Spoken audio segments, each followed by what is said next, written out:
Hello students, Corona is spreading drastically. I hope you are safe and doing very well.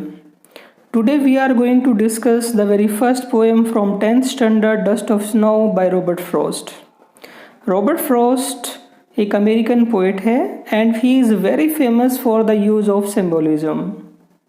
अब symbolism क्या है you must come to know. Symbolism basically एक literary device है जिसमें एक writer symbols का use करके, symbols कुछ भी हो सकता है, वो एक बुक हो सकती है, एक हाउस हो सकता है, एक लोकेशन हो सकती है, पीपल हो सकते हैं या फिर कोई एब्स्ट्रैक्ट आइडिया हो सकता है. इनका इस्तेमाल करके जब कोई राइटर हमें एक डीप और हिडन मीनिंग प्रोवाइड करता है, this is called symbolism and Robert Frost is very famous for the use of symbolism.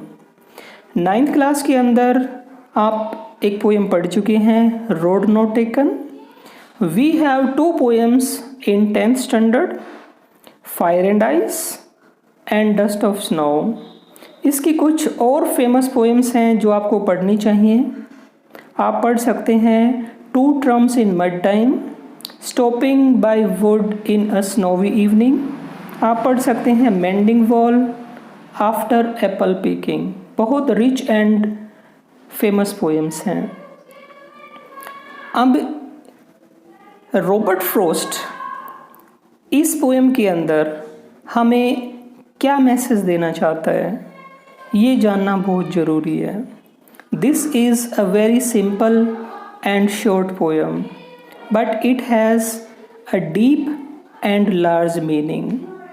जब आप इस पोएम को पढ़ेंगे you must come to know Robert Frost wants to convey a message. Robert Frost हमें एक message देना चाहता है.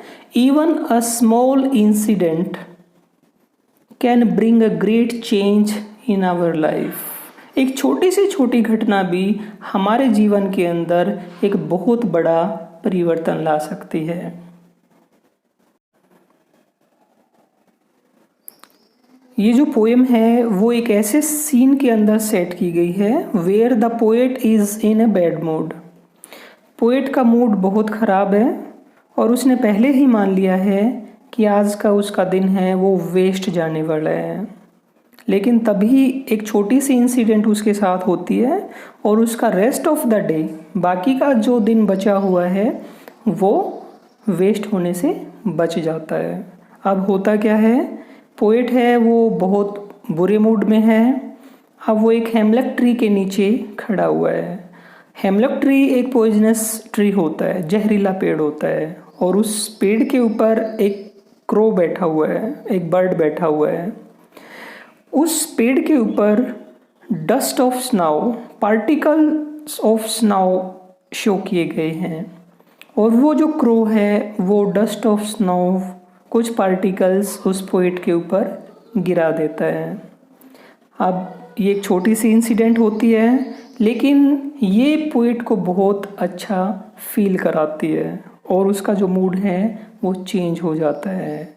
रॉबर्ट फ्रॉस्ट क्या कहने की कोशिश कर रहा है कि इंसान का, ह्यूमन बीइंग का जो स्टेट ऑफ माइंड है, चाहे वो खुशी वाला हो या फिर वो दुख वाला हो, वो परमानेंट नहीं होता. It changes according to time and situation. Now let us read this poem word to word.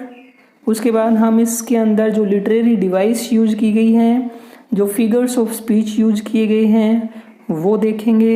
इसकी राइमिंग स्कीम क्या है, राइमिंग वर्ड्स क्या हैं वो देखेंगे और उसके बाद इसके अंदर जो इम्पोर्टेंट चीज़, इसके क्वेश्चंस हैं वो डिस्कस करेंगे. Let us discuss this poem word to word. The way a crow shook down on me, the dust of snow from a hemlock tree. जिस तरीके से उस क्रो ने मेरे ऊपर डस्ट ऑफ स्नो, जो पार्टिकल्स ऑफ स्नो है वो हेमलक ट्री से गिराए, has given my heart a change of mood, जिससे मेरे हृदय के अंदर, मेरे मूड के अंदर एक परिवर्तन हुआ. And saved some part of a day, और मेरे दिन का एक जो पार्ट है वो वेस्ट होने से सेव हो गया. आई हैड र्यूड जिसको मैंने पहले ही rude मान लिया था।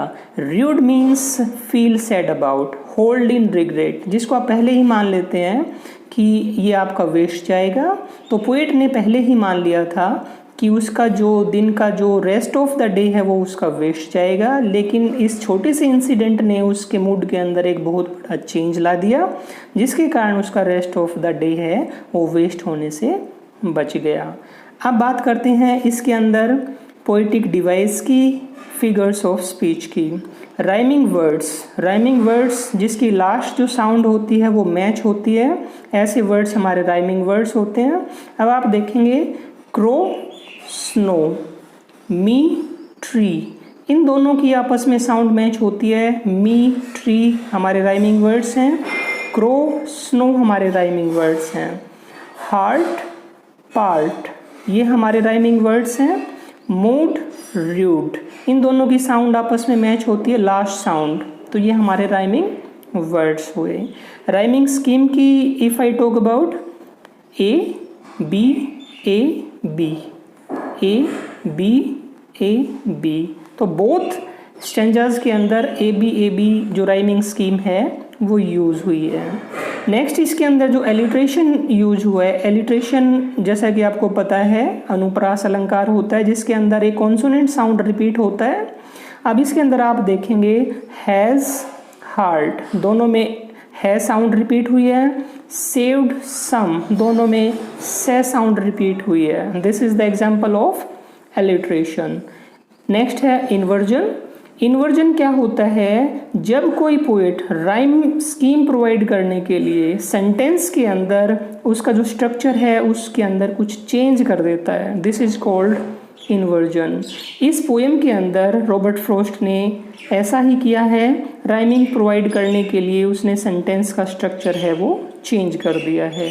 And the last is enjoyment. Enjoyment का मतलब होता है जब कोई सेंटेंस विदाउट पंक्चुएशन मार्क्स आगे तक चलता रहता है, this is the example of enjoyment. I hope it is quite clear to you, and if you face any kind of problem, do message me. I will try my level best to make you understand each and everything in very simple manner. Thank you and have a nice day.